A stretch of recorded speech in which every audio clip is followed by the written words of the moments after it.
Hello, everyone, and welcome to today's episode of the Presence Posse Presents. I have the Wizard of Cobb, Bobby Cobb, with me today, and I am Miriam Siegel. And we were before the start of the conversation, we were talking about Smeagol. And Bobby, as wizard, I guess I need to be Smeagol Precious. So we'll see where that takes us when it comes to the subject, which is for today, presence and scarcity, because Smeagol definitely did have a scarcity problem, didn't they? We may get into that. So I thought I would start out by, I did a little Google search thing on scarcity just to see what showed up. I like to do that sometimes. And I found a thing explaining that scarcity falls into three distinct categories. So I thought I would just mention those before we get started into the really deep stuff. So demand-induced scarcity, supply-induced scarcity, and structural scarcity. So what is that? Demand-induced scarcity happens when the demand of the resource increases and the supply stays the same. So more people want the thing, but there isn't more of the thing. Supply-induced scarcity happens when a supply is very low in comparison to the demand, which I may have explained as the wrong thing in the first one. But okay, we can get back to that. And then there's the structural scarcity, which occurs when part of a population doesn't have equal access to resources. For example, if there's a political thing or where they're physically situated in the country or something like that. So water may be more available in one area of the country than the other. And if any of y'all sort of heard this and don't understand or disagree with what I just said or whatever, that's taken from Wikipedia, just in case you wanted to know. And I mean, you're welcome to help us understand. And put your 2 cents in, which we always love. So why don't we start with, you have some thoughts about scarcity and presence, Bobby. So do you want to just jump in there, or would you like to say anything to the scarcity things that I just mentioned? Yeah, I can address that. Well, So, like that, those things in the context of this talk did not even really occur to me, actually. I mean, you're talking about economic scarcity or physical scarcity when a physical resource is in limited supply relative to the demand that it's having. So that's a concept. I'm approaching this from a standpoint of psychological scarcity, which is a feeling that we create within when we imagine those things are occurring. You know, many entrepreneurs, for example, they imagine that they need to have a really big budget to get things going, because I'm going to have to hire people to do my tech. I'm going to have to hire people to do my social media managing stuff. I'm going to need equipment to record all of my content or whatever it is that I'm going to offer the clients. And then we've become attached psychologically to certain resources. And those are, to me, are almost two separate conversations, although presence plays a really wonderful part in each of those dramas unfolding. So I think we can, perhaps approach that conversation from both angles if you'd like to. That would be, I've only thought about it from one. So we'll find out how quickly I think on my feet. How is my abundance mentality currently? Am I like, no, I haven't done my research. I'm not. I have scarcity of resources I when it was comes to. just going to say that you're scarce on research. Okay. Well, the thing about psychological scarcity is that in any of those scenarios that I mentioned, you can believe your things are more scarce than they are. You can believe that you have a lack of something. I will often talk about people coming from a place of lack, a mentality of lack, when there isn't necessarily any lack. But if you have a perceived impression of lack or scarcity, then that can cause a lot of turmoil, inner turmoil, and then perhaps even external turmoil, and also limitation, which is a kind of scarcity, I guess, as well. People can do horrible things based on the perception that there isn't enough or that they won't get enough. Yeah.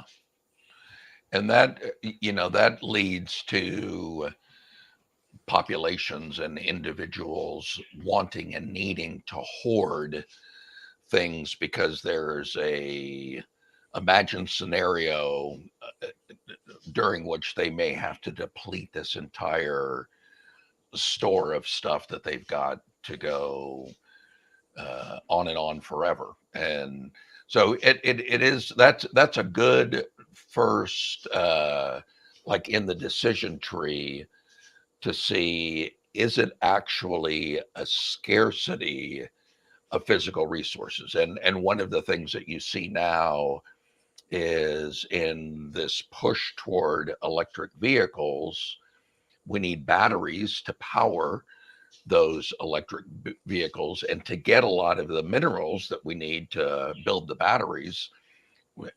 There's some horrible situations where that stuff is located. Lithium, there's been a few stories about just the slaves that are forced into labor to do that, and then that's mostly like young men that are doing that, although women as well. But then women are brought in to keep the men comfortable in their slavery, so they'll be productive slaves and doing all of that. And here in the US, we're having discussions about reparations from former slave owners long dead to be paid to the descendants of slaves long dead. And there's a conversation going on about that right now, yet we're ignoring actual slavery that is happening in real time in other parts of the world caused by the stuff that we're doing. So there is the physical component, the psychological component, the perceived scarcity, I think, is a much richer thread for us to be able to pull on and explore. Yes. Well, I mean, as I mentioned, and I mean, in any time, real scarcity can also be perceived scarcity. And there are many examples of people's attitudes of lack, or real situations of lack, but their attitude is of abundance, right? It's because, okay, I don't have that thing, but I have all of this. And that's definitely something we can touch on, because we don't always have what we need. And there may actually be limited resources. And that's one thing. And then there's all of this. But one of the things I was thinking of, I have no idea why, but while you were talking, one of the things I was thinking of was sort of the sayings that we have in our language, where we take things for granted without really challenging them or considering that there may not be a truth to it. For example, good men are hard to find, or a good man is hard to find. Have you ever heard that? Because I grew up with that expression. Yeah, right. So it's like implying that there's a scarcity of good men. It's not particularly very loving towards men in general. But the challenge with something like that is it creates an illusion of scarcity when it comes to good men and whatever a good man is. right? Right. And then the kind of animosity that it can create, or the opportunity for that, or the attitude of that between women who are looking for those good men and who automatically assume that the saying is true, or base bad experiences on general life situations, right? It's like, okay, I had a bad experience with that one and that one, so it's true, right? Generally speaking, men are whatever they are, but they're not good. That can create a real challenge, generally speaking, for an entire gender. Actually, for both genders, really. Yeah.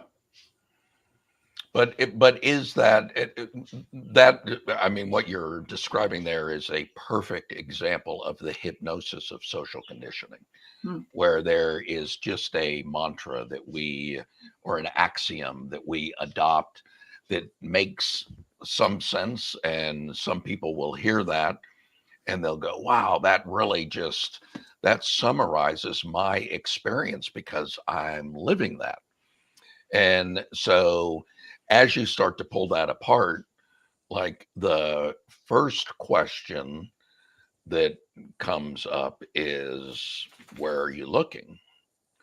Is a good man hard to find? Well, maybe if, your only place that you're engaging them is the place where horny men who just want to get laid and don't care about the people that they're interacting with beyond the notch that they're going to be able to make in their belt or their bedpost or wherever it is that they're notching. And so, that to me is the perfect example of, okay, where do we start? Well, where are you searching? Where are you looking? And is that the only place that you believe that you're going to find the men? You got to kind of go to the watering hole of where the folks are that you're looking for. So, is it true? I'm not denying that that is the experience of a lot of women. Mm. That's the reason that the axiom is still alive and well, and it's still thriving as a meme. There's plenty of people who say that label describes my experience to the T. So we can accept that. And now we can start maybe deconstructing what's going on to see if there's an opportunity to pull apart the different ingredients that went into that being your experience right now, and see if we can alter some things that might generate some significantly different results. And you could even go back even a little further than that and say, well, what is it that you are expecting or looking for this mythical good man, mythical in one person's experience, to deliver for you? And are there other ways to get that? And, that may possibly be the case for some people as well. Is that too vague? I know that was, I'm kind of trying to keep it artfully vague on a high level. Um, so that to me is kind of the thing that I love when I'm dealing with somebody who is stuck in a scarcity mentality is I I I know at least a couple of common formulas about the process that people use to get into that stuck state. And I've got a lot of experience of not even really me offering alternatives, but drawing alternatives out of people. And so those are really exciting threads that I think can show us, first of all, the power that we have to limit ourselves, which we rarely wield intentionally, but we can create some wonderful mental prisons, little boxes that we've limited ourselves in. And so starting to open up and expand that box a little bit, and then playing around with, well, what's the outcome that you think giving this will achieve? And are there other things that you can do to achieve that? Like, somebody may think, well, we need steel to build a bridge, and we can challenge that assumption. Well, do you? There's lots of bridges that are made of ropes and wood. There's lots of bridges that are made of just wood. There's lots of other, ways to create bridge. So can we pull on those and explore different alternatives as well? And it's just particularly I found, like, in the conversation around coaching, that stuck state brings people to the conversation in a way that, like, I just can't figure out anything else. Here comes that scarcity mentality, but that also creates, in the seed of that is like the opportunity to try different things. I'm at my wit's end. Give me some other stuff, and I'm willing to try that a little bit. And it's almost like an enforced curiosity that now the person who is stuck has, because they've just run out of things. That doesn't mean that they've reached the end. Actually, they've just reached the ends of the one that they can get to currently. And that's an entirely different conversation. Mm-hmm. Yes, if I have run out of ideas, that's just me at the moment. And the beautiful thing about that is we're not alone. So what I may not be able to see, someone else may be able to see. And then the question is, am I open to the other person's perspective or some other suggestion? And sometimes I need to get to the point where I'm pulling my hair out practically, or it's getting, more frizzy or something, before I'm willing to listen to another person's perspective. Because there's that sort of like, I have to do things on my own, and I'm going to make it on my own and all of that. And then get to the, okay, bring it on. So that's one part of it. I was just going to throw out the sort of staying on the theme of lack and women and men, that sort of mentality that we were touching on a moment ago. The idea, and I really like that, where are you looking?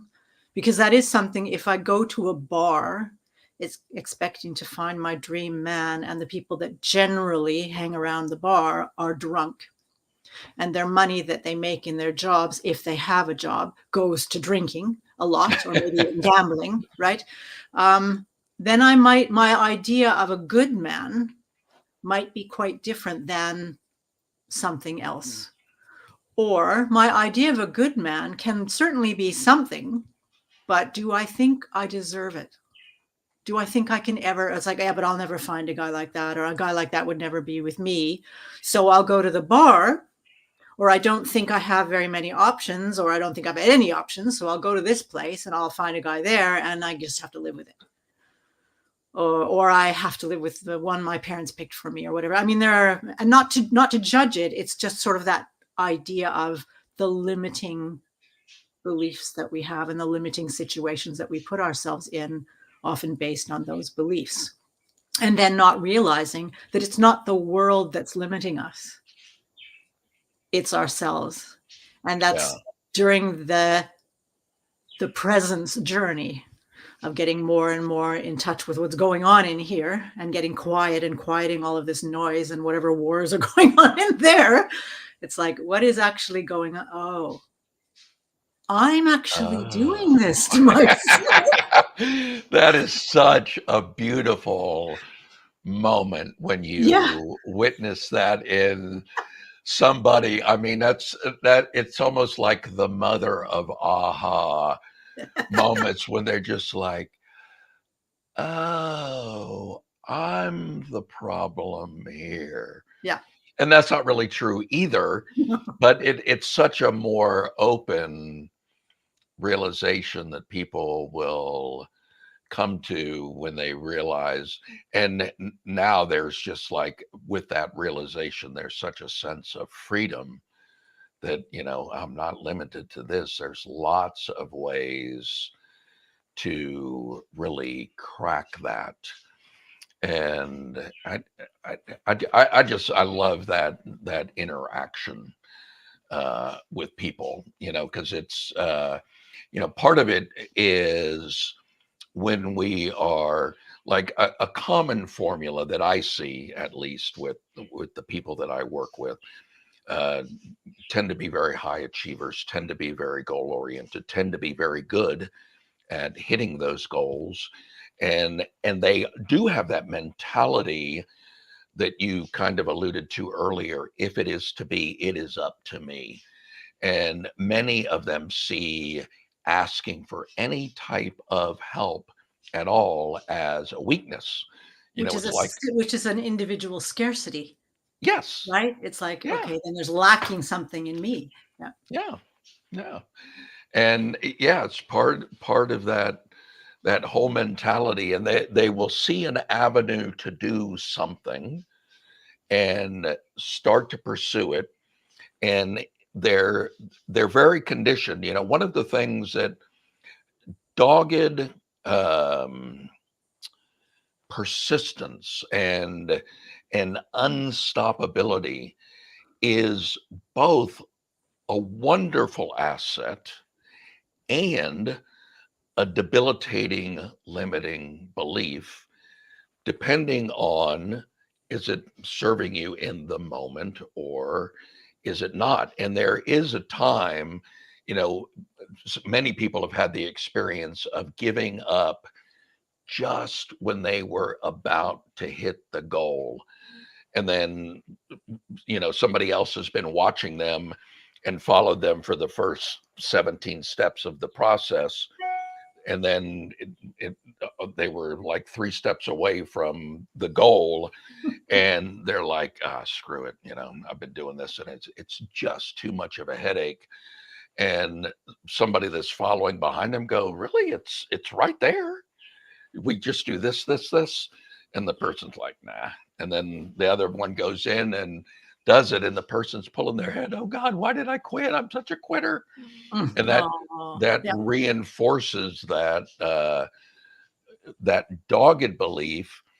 But if you think about like that mother of aha moments that we just mentioned, or really any aha moment, it's when we kind of momentarily, we don't give up, but we push back and we're like, that's not coming now. Let me go wash the dog, or clean the dishes, or empty the dishwasher, or whatever the random activity is. And then whoosh, here it comes, because we've just freed things up and Yep. we can now hear it. In expressive arts psychotherapy, we call that decentering. And it is so incredibly useful. It's like, okay, I've been, and the thing is, if you're used to focusing on this, and that's your mentality, is I'm going to find what I need here, or I have to do things this way, or whatever, and it's like, it's sometimes you need somebody to go, well, what if you look over there? Over there? Yeah. You're like focused on the and it's kind of like driving the car and I got to get in into first gear or reverse or whatever. And it's like 15 times I'm trying to do this and it's not working. It's like, well, you might want to stop doing that and even get out of the car or do something completely different and then try again, doing something slightly different, or maybe just the car, just whatever it is. You see some other possibility or somebody helps point you in another direction. So there's that idea of scarcity. It's like, it's not going to work if I don't keep doing this. I'm not going to get it. I'm not going to get it. I'm not going to get it. And then it just ends up being, what do you call it? A self-fulfilling prophecy or something like that. Because you're not using your peripheral vision, or you're not giving yourself the opportunity to do something else. And so, I mean, scarcity can lock us into the strangest situations, and we really don't see. We're so focused on what we don't have, or what we absolutely have to have because we don't have, or we can't lose it because we don't want to be without it, that we don't see that maybe none of it Sometimes it's like, okay, stop. Let's decenter. Let's go, I don't know, eat a box of raisins or go for a jog or whatever, even just go to the bathroom and lean back. And it's like, what was the fuss about? I So this, don't even want this. I love this term that you're using, decentered, but I'm not familiar with it. So, kind of, what does that mean, and how are you knowing that a person needs to be decentered? And kind of just walk me through that process, because it sounds wonderful the way you're describing it, but it's just new. Um, well, if I say centering, if I start with that, that's kind of the image will be, right? It's this. So I am centered on one thing, or focused on one thing, for example, and I'm doing it again and again and again, or I'm going like writer's block, right? I have to write something. I have to write something. I have to write something, and the page is blank. And then decentering is doing something else. Literally, I mean, do something else, and often it will be then in an expressive art psychotherapy session. It can be I'm painting. I painted a picture of something, and then I get up and I move. Maybe I put some music on and I start moving. And then I can go back and look at the painting again. And, oh, this is speaking completely differently. Or there's the solution right there. Or even just in the decentering, you find your answer. When I teach vocal groups, right? I work with leaders and sellers and teachers for lawyers who want to do voice work because they need to speak, or people who want to be on stage, right? They need to use their voice in a certain way, and they need to project and all of that kind of thing. And singers as well, and actors. And they will, for example, sing, and they're trying to hit a note, or they're trying to get some expression out, and it's not working, and it's not working. Of course, as we spoke about again and again, they're doing the same thing they're doing, and we're trying whatever. And then it's like, okay, sing as if you're Frank Sinatra. Right? Or sing as if, who's your favorite singer? Sing as if you're that person. Or who's your favorite speaker? Talk as if you're that person. And it takes them a completely different place, right? And all of a sudden, a whole world opens up. Oh, so that's the decentering. It's like, okay, I'm fixated almost, or centered. And centering is very useful as focus, as getting into the zone and staying with something, like sticking with something. But it can become a situation of lack or scarcity when we insist on staying with it and forcing it and all of that. So decenter.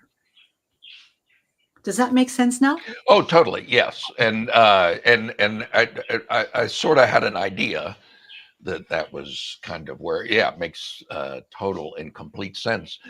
And really, that, so getting back to our subject of scarcity and presence, what a wonderful tool to just recognize that scarcity, the feeling of scarcity, and you're saying, look elsewhere, look over here, look over there, or the other place that we could look is within, and to go, okay, what's going on in the side of me right now that this seems the only way that I'm going to be able to accomplish this. And worse, if we've got more energy saying, I have to have this or my life is incomplete. That's what happens with writer's block. They start with the open page and they're focusing on ideas, and no ideas are coming. And all of a sudden their focus goes away from the source of those ideas to the fact that the page is blank, and a blank page means death to a writer, and oh my God, I've heard these stories about people who could just never write again.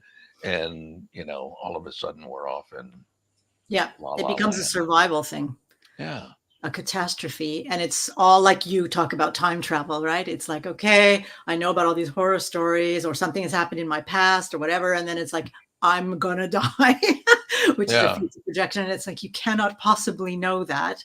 How about if we just stay here?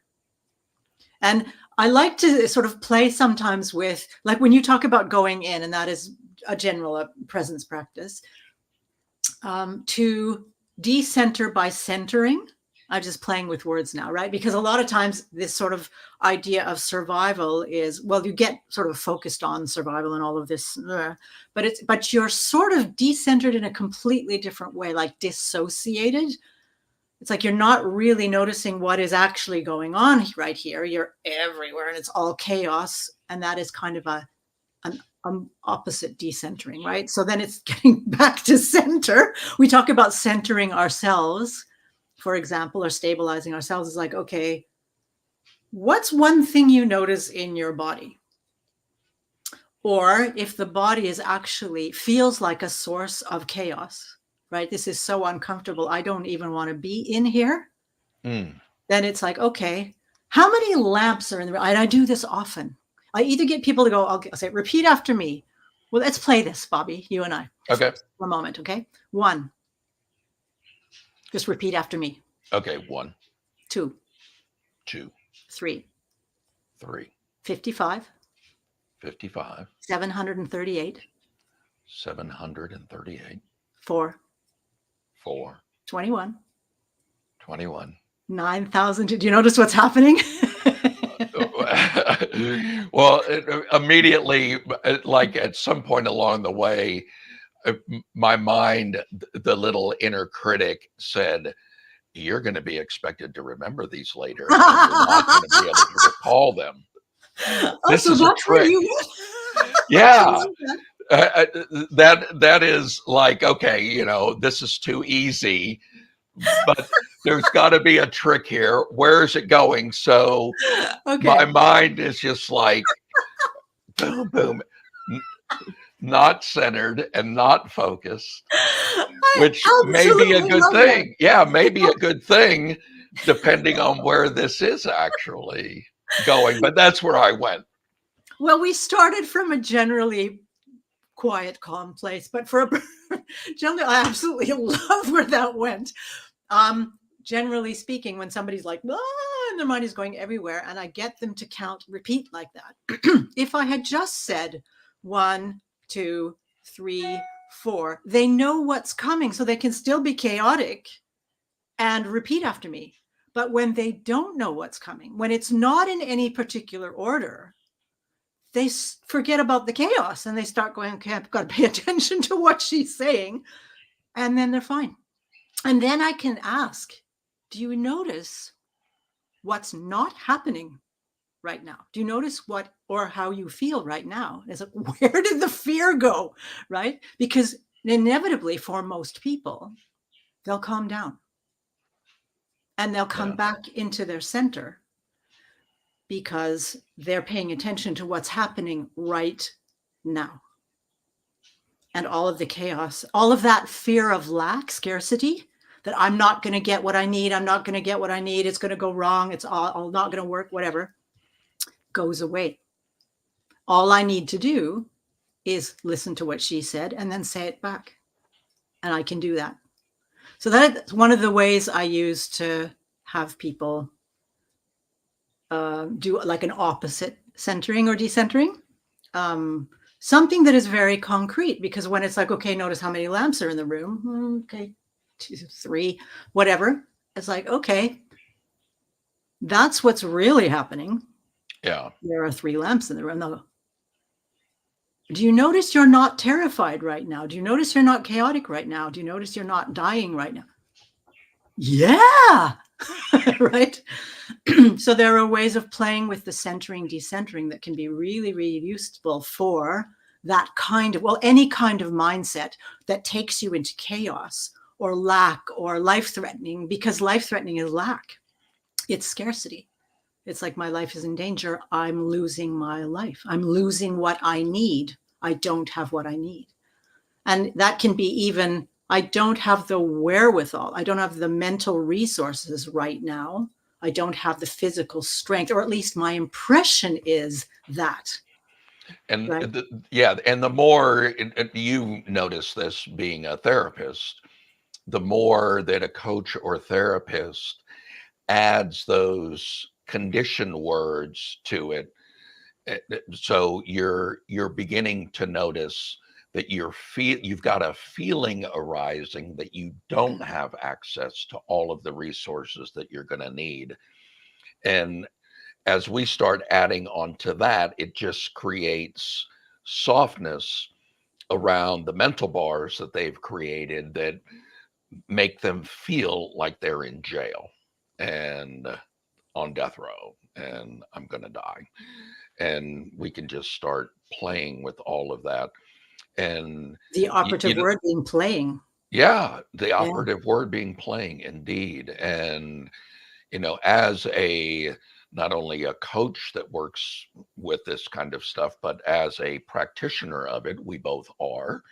We're both using all of these things that we're teaching others as invitations to ourselves to say, hey, this is no different than when we're working on a client. If you're stuck, what's going on? And scarcity, I think we could play with it a lot and find out even the physical scarcity that we perceive as truly limiting because it's something physical, it's something real.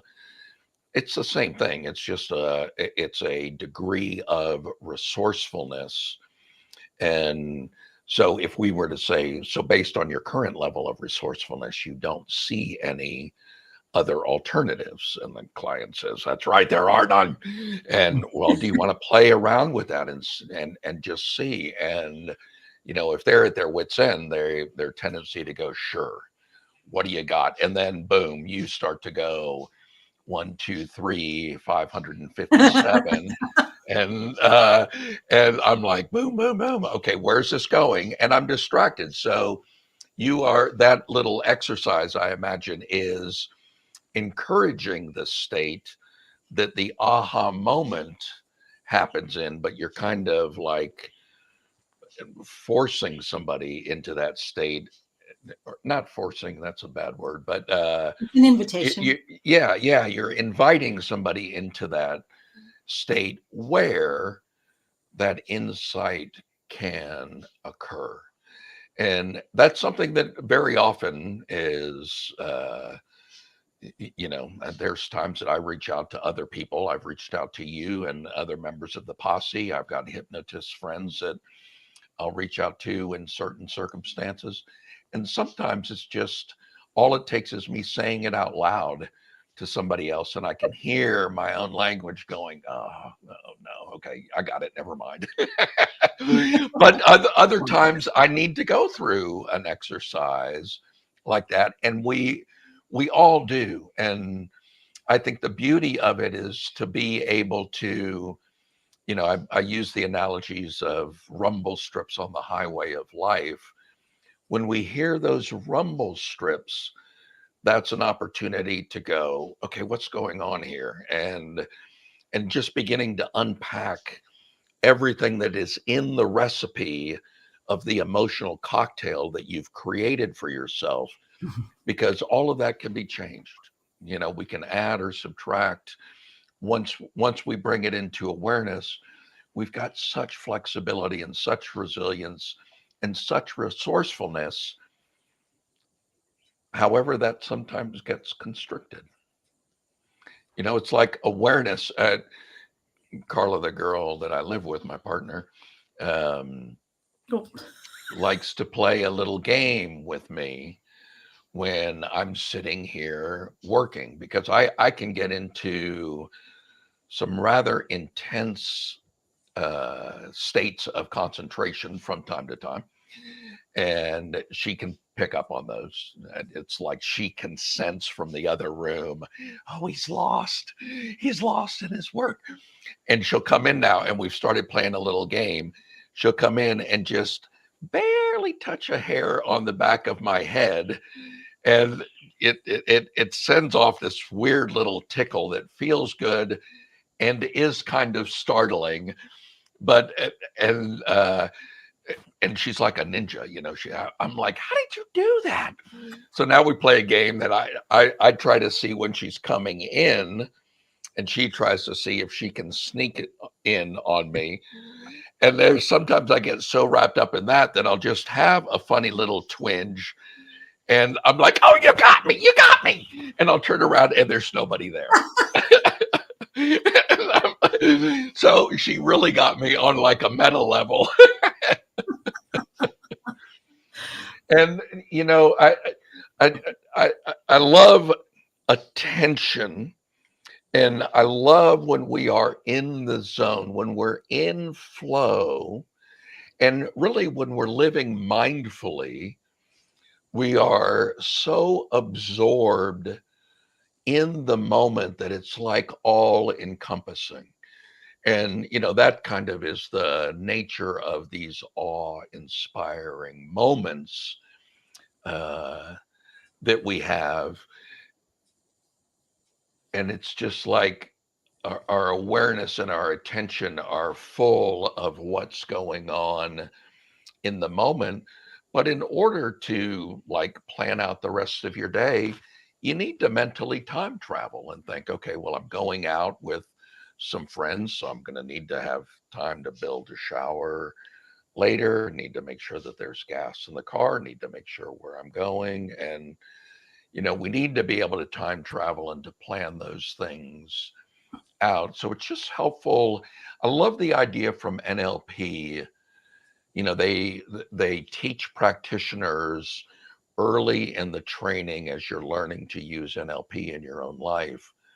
One of the things that they teach you right away is to not think of things as good or bad, but to think of them as useful or non-useful, and to think of that only in that context of, you know, whatever it is. So, and just that shift from good versus bad to useful versus non-useful is that creates so much freedom in your experience of the world and your relationship to the present moment. It's a very useful tool. Yes, indeed, it can be. Right up until it's not. Right up until it's not. Can I play a little bit with going back to the numbers thing? And I actually think we can talk a little bit about money here Okay. too. Next week's topic will be, or is, presence and abundance. We're on presence and scarcity, but and both topics are, I mean, we tend to think about money as well, so, or some sort of economy. So we can touch on that maybe before the end of the talk today. But if you don't mind, can we play a little bit with what happened with you, what you started thinking about during the Yeah, numbers? sure. Okay. So I'm not going to make any assumptions about you, but I'm going to make an assumption. So the idea that, oh, something's going to happen here, I'm going to be expected to remember these numbers. There's going to be a test at the end, whatever. And then what will often happen, I mean, that can be just a thought on its own, just a thought, right? In presence in the moment, it becomes a thought without a reaction, right? It's okay, I'm going to be expected to remember this. That's just saying what is, perhaps, without adding a dimension of, well, I won't be able to remember. I'm not going to be able to produce the results or the desired results, which can then become, I'm not good enough, or my memory's not good enough. I am lacking in some way, right? So there's a scarcity in me. And that is a game that I think basically all humans play. And we're taught it from practically since we're born to look for scarcity or lack in ourselves, whatever's not good enough. I actually wrote about this on Facebook just a couple of days ago, where we start school, for example, and you either get the A's or you don't. You get on the sports team or you don't. You get on the cheerleading squad or you don't. You become the teacher's pet or you don't. And if you don't, if you're in the don't class, you're the not good enough class. And that's looking always for getting a better mark, looking always for getting on whatever, succeeding in whatever competition, being the best singer, blah, blah, blah, blah, and whatever is not good enough. And we're often told that's not good enough. You need to be better at this. You need to be better. You need to get a better job. You need to get a better wife or husband or whatever. And it can really create a condition of lack or scarcity, and the incredible, almost constant focus that some people have on lack and scarcity. Right? So how quickly we can go to, just even in a game, where we stop playing, because the game implies, even just a game where there's no win or lose, it's just the experience of it, still awakens in us an experience of not being good enough, or looking for what isn't good enough and what is lacking in us. And how being, I was going to say, in a world of presence, or coming back to the moments, allows us to at least notice those kinds of reactions, like, look what I'm doing with this, and I'm actually the one doing it, and being able to let it go and notice that, well, this is nothing other than what it is. It's not a judgment about me. It isn't a plus or a minus, or a good or a bad, as you bring up. It's okay in this moment. It may be useful or not useful, but that's not good or bad. It's just what is. Nothing wrong with it.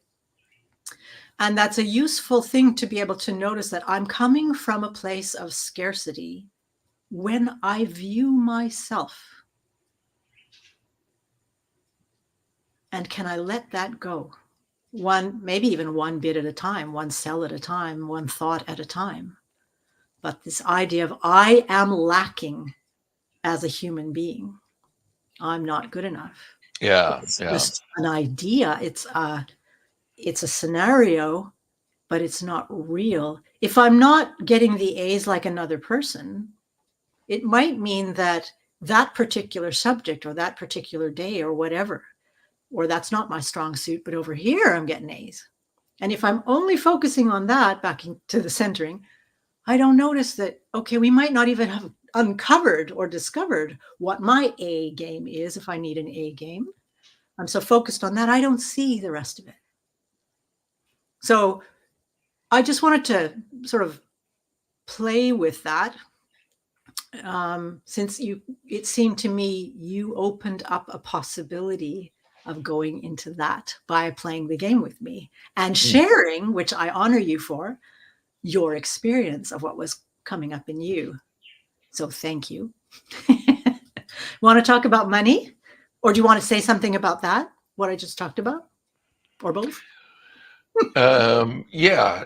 Well, the big thing to me is with, noticing that.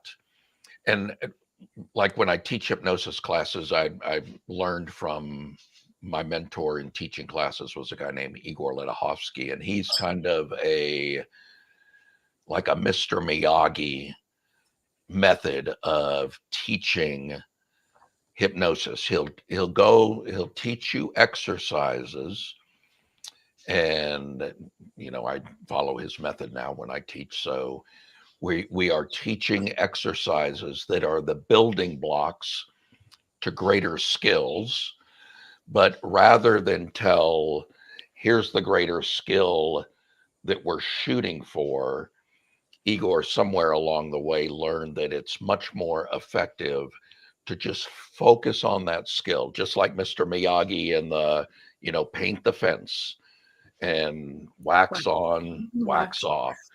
Yeah, all of those things. And, at the end of the day, the little kid, Danny, or whatever his name was, is like, when are we going to start learning karate, kung fu? And he's like, you've been learning it all day. Show me paint the fence. And, that was his way of, doing certain blocks, and wax on, wax off was different blocks.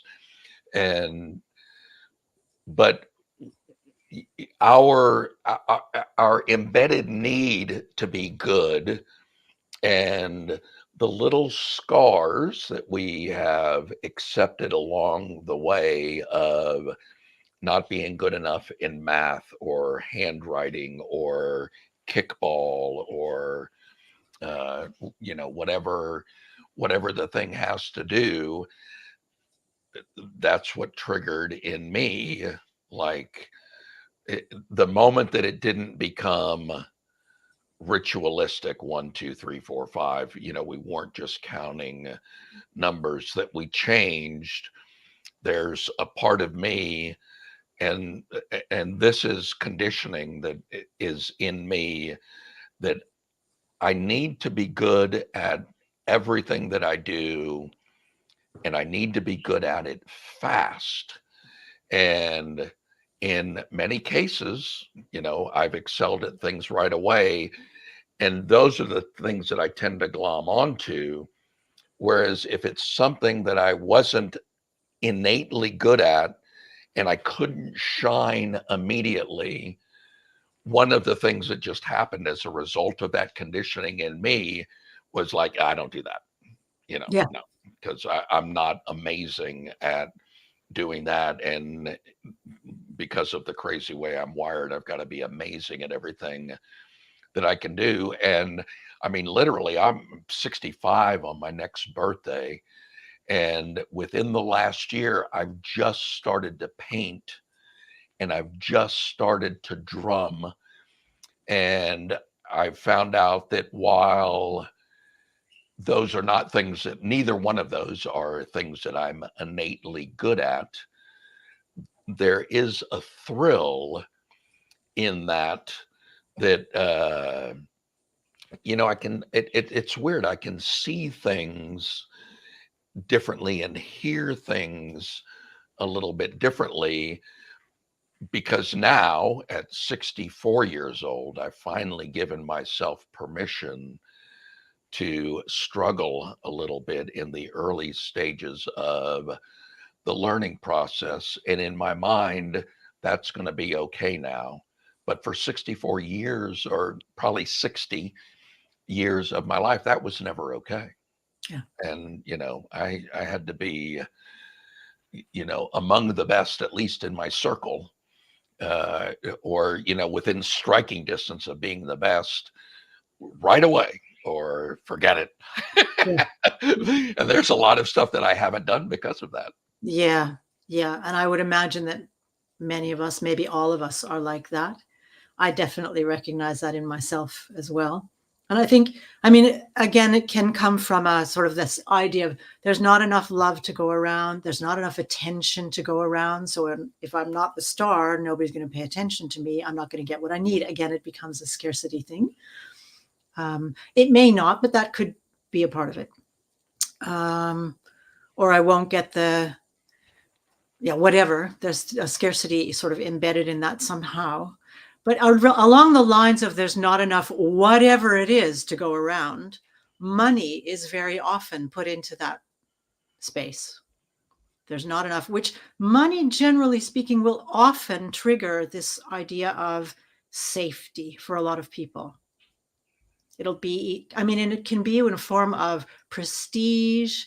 It can be in the form of things. It can be in many forms, but there's some sort of idea of safety connected to money I need to have enough of, even to be able to, or acceptance, right?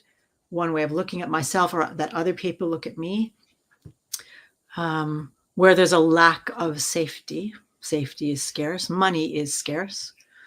And how much people believe that, right? That there isn't enough to go around.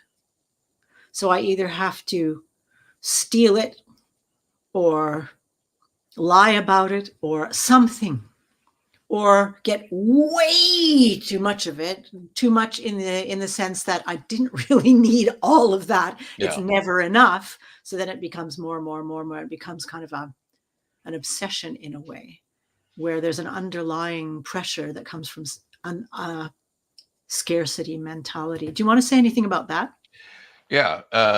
Well, first of all, and having worked with a lot of very, very successful people who, of late, like the last 7 or 8 years or so, I have attracted to my coaching with ads that basically said, some version of, I know you feel like you've done enough and you should have it all by now, but you still don't.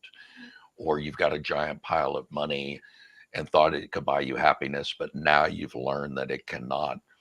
And there are an endless supply of people who are really good at setting goals and achieving them, and assume that because we've been conditioned into this delayed gratification, which again is not good or bad, it's just useful or it's not.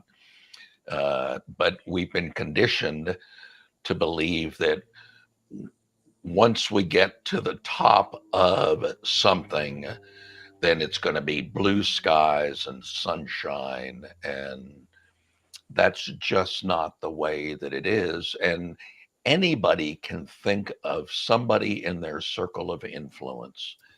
I have an aunt who has now passed away, but she was my dad's youngest sister.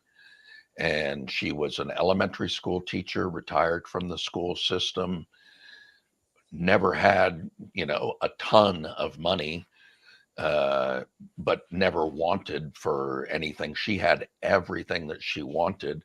And she just was genuinely one of the most consistently happy people that I've ever met. And she knew what it took for her to have a feeling of abundance. And it was connection to her church and connection to her family and connection to her community and connection to her kids that she was teaching. And you know, money was necessary to put gas in the car so she could go visit her friends and to be able to buy a meal. But beyond that, it really wasn't important. And, I've shared my stories of my one guy who went from making really good money to making just really crazy money. Like he was making over $500,000 a month for a while. And when I connected with him, he called me crying, wanting me to forget the last person that he was in a relationship with. And he's like, I've got so much money and but I'm miserable and yada, yada, yada. And it happens. I mean, it just, those examples are out there. So if anything, we should be able to see that that's a formula that only works some of the time, if ever. And when I state that, I kind of tend to lean heavy on the if ever. That's a bill of goods that we've been conditioned to believe, and it's not working for an awful lot of people. Mm. So yeah, and I think next week as we flip from, I saw a presentation one time. I was in a presentation. It was by a guy named Tony Buzan. Yeah. You know him? I Yeah. think he's passed away now. I happened to see him like in the late '80s or the early '90s, and he did. It was like a 2-hour presentation he did with this on a management retreat that I was on. And he was telling us a little bit about mind mapping, but he was really talking about scarcity and abundance. And he said, we got together in groups, 8 people at a table. There was about 200 or 300 people in the room, and we were working in teams. And our assignment was come up with as many different things as you can that you can use a paper clip for. And so we in our group, every group came up with like 20 or 25 in the time allotted. And most of the groups were kind of running out of gas. And and then he creates the master list. So the first group reads off their whole list. And then the next group reads off only the things that were not on the first list, what's new. And we went around. So he's going around to probably 25 or 30 different tables. And by the end of it, we had like 500 uses for a paperclip. And then our next thing was this will be easier, you would think, to come up with things that you cannot use a paperclip for. and similar exercise and similar list. I mean, it was close to the same size, but then we creatively used creative thinking that, that was really what it was on, to debunk that you couldn't use it for. And one of the things that I remember that somebody came up with, it wasn't me, but our people, we had come up with on the can't use list, a paperclip cannot be an appetizer, like a food appetizer. A bowl full of paper clips is not going to do the trick. But then somebody said, like it for a recycling machine, that's used to like eating like bags of cans of aluminum cans and everything. Paper clips would be the perfect warm up, the perfect appetizer. And we ended up debunking the list of things. So I think like scarcity and presence, when you feel yourself running out of options and just at the end of the rope, that is like the invitation on a silver platter wrapped in a Tiffany box with a nice little bow. It's the greatest gift to turn within and to go explore and just think to yourself, what am I missing here? And this is a great time to really get other people involved. And they can be friends, family members.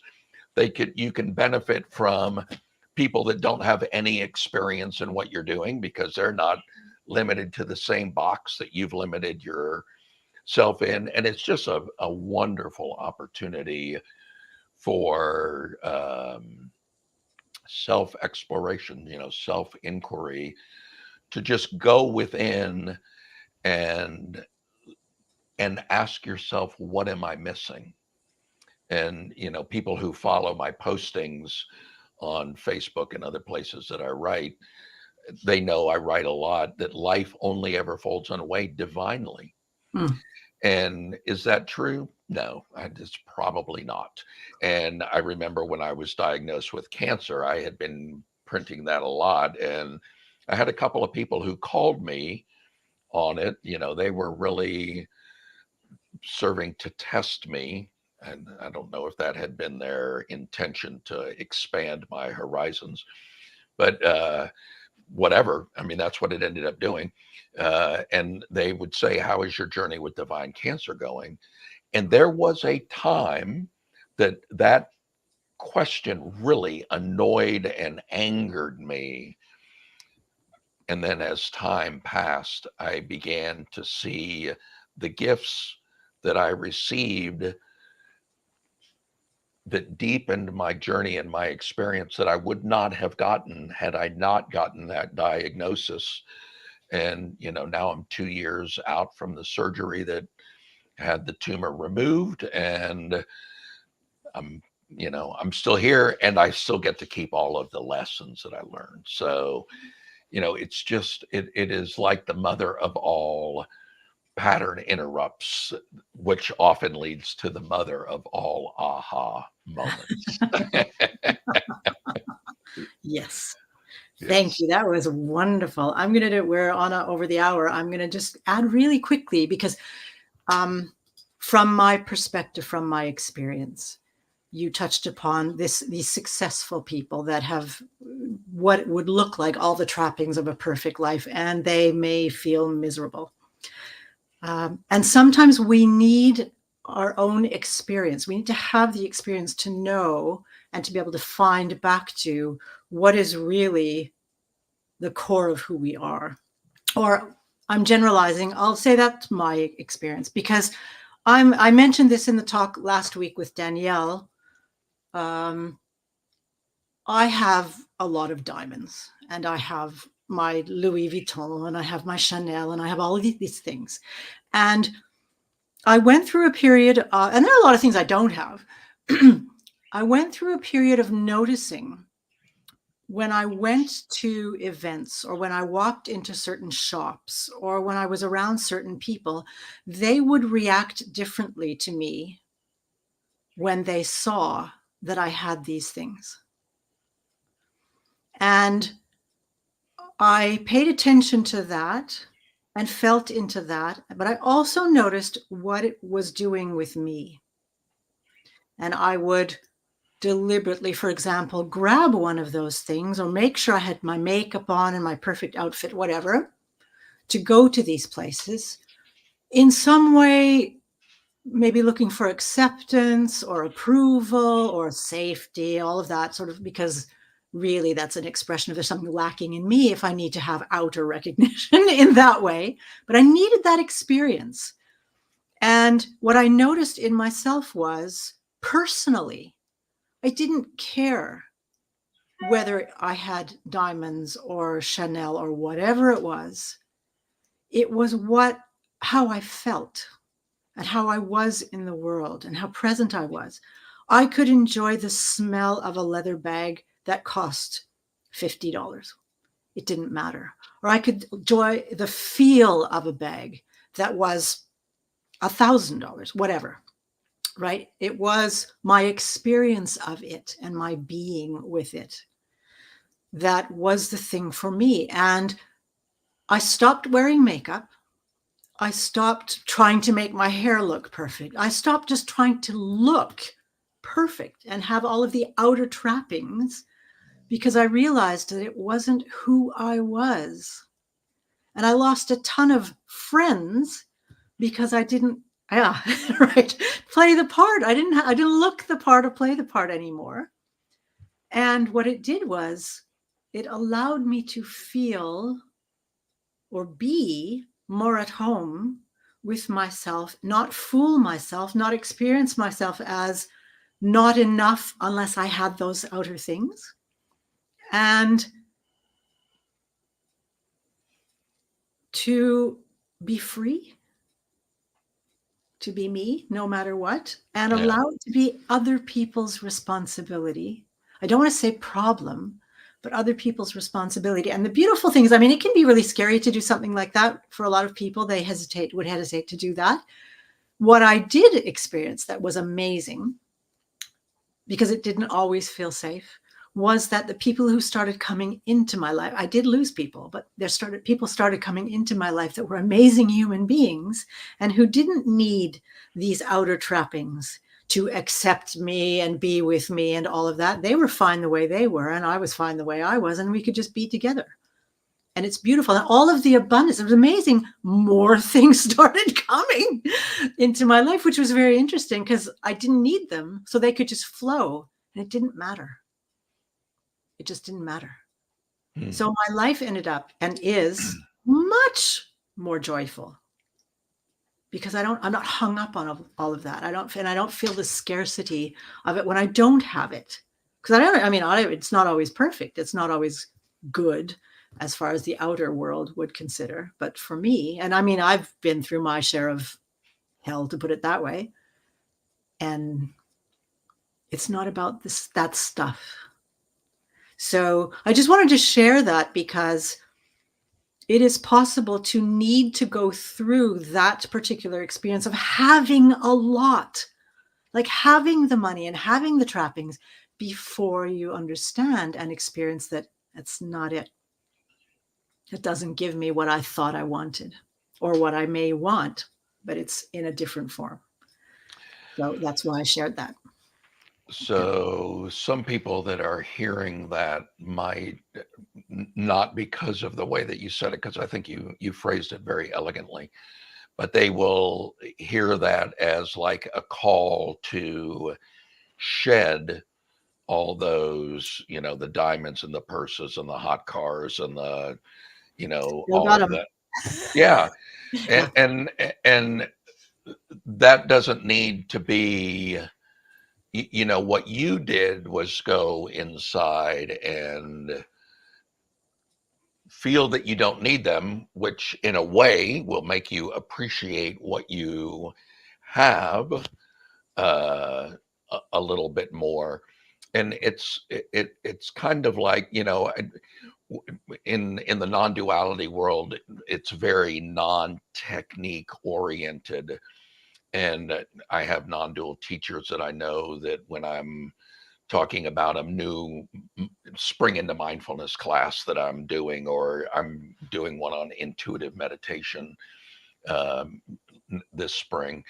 And, people will be like, oh God, more techniques. Are you really going to get more techniques? And I don't try to teach it that way, but there is a danger of it. It's like, people who are preaching about meditation say it's going to lower your blood pressure, decrease your anxiety, it's going to give you additional mental clarity. And it may give you all of those things, but it may not. There's a lot of Mm. people who sit down and meditate and it triggers like a panicky state, like, I need to be doing something. This is not good for me.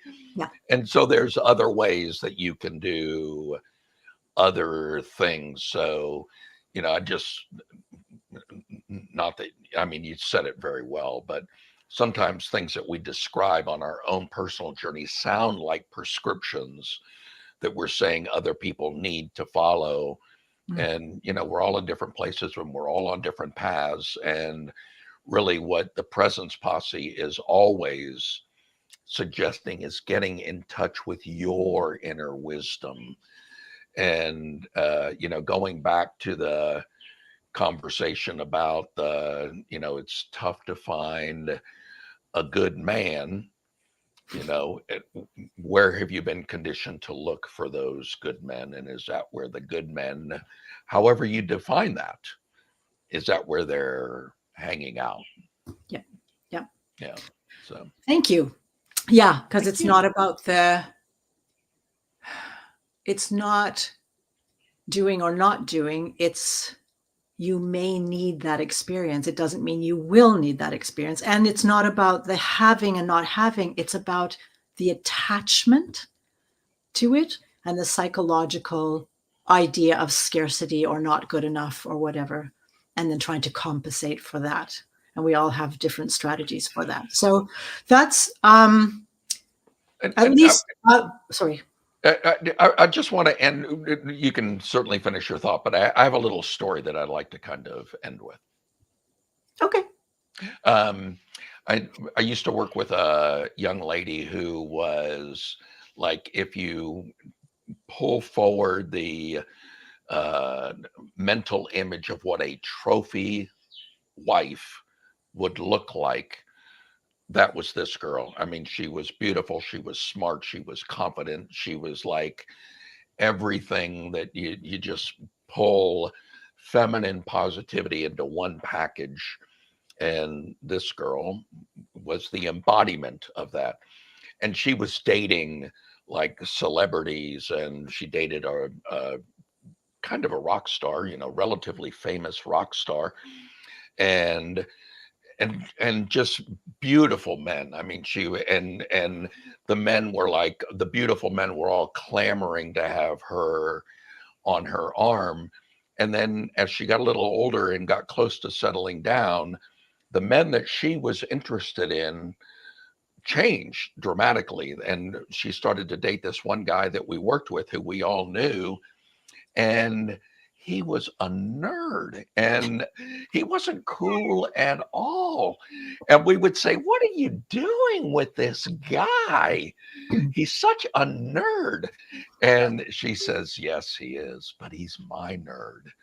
And we're like, but you're like the heavy metal rock queen. And she goes, no, that's how I played. But now it's time to get serious. And those boys that were great toys back in the day, that's not who I want to build my life with. And she didn't end up being with that guy forever, but the next guy that she met after that guy, also a nerd and just awkward, but loved and worshipped her. And they've been married now for probably 40 years or so, 35 anyway. And they're both completely happy. And that was an example of somebody who she was very grounded and very centered in her own reality of what was her desire to make her happy, and she went and followed that. And that is the, to me, the idea of mindfulness and being present. It's about your relationship with the moment and following our inner guidance, the inner wisdom that's telling us what's right for us and what's the path that we want to follow, and what is the thing that really lights us up. And to the degree that we get in touch with that, the pathway is lit a lot more clearly. And then when things aren't quite fitting, it becomes much more of something that we don't ignore anymore. We're conditioned to ignore it. No pain, no gain, delayed gratifications, power through, suck it up. It's not how often you fall down, it's how often you get back up again. And that's all useful conditioning in certain contexts, but it's debilitating in other contexts. And I've seen that. I was a good financial advisor and won some awards, but I wasn't happy doing it.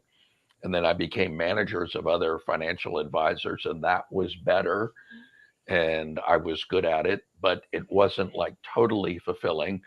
So then I left that and became a coach to do full time what I was doing. And for 15 years, that was friggin' awesome. And then it wasn't. And now I'm doing something else. And, I look back and think, man, if I had just kept my nose to the grindstone and been a financial advisor, who knows where I might be now. And I don't have any idea, but that wasn't for me, despite the fact that I was good enough at it to make a good living and doing it. It didn't light me up. And, that to me is about what being present is about, because when we are present and when we are connected and when we realize the interconnectivity of all things and all beings, things just show up a little bit differently. Nothing really changes, but the way that we look at it changes dramatically. Yeah. And the way we experience it. Yeah. I like what you said, and it's a good place to end, actually, this idea of something lighting you up. I think about that as, how many lives do I have? Well, as me, like this person, I have this one. And it is up to me to make that the best life possible. And with as many light me up moments as I can, really, without forcing the point. Because then it's not lighting me up, it's actually weighing me down. If I think I have to get a lot of light me up moments, right? So anything that's wonderful can be twisted a little bit to a burden if we make it into something we have to do, right? So what actually lights me up, and just being with that. Okay. And that actually is a good segue over to our next week's topic, which is presence and abundance, because then we can talk more about lighting ourselves up and lighting each other up. So, Bobby, always wonderful to be with you. Thank you very much. And thanks everybody who's watching. And you are more than welcome to ask us questions, write comments in the Facebook Presence Posse group, and we will, of course, respond to those comments and questions. Welcome next week to another rousing talk when the Presence Posse presents Presence and Abundance. Have a great week, everybody. Ciao for now.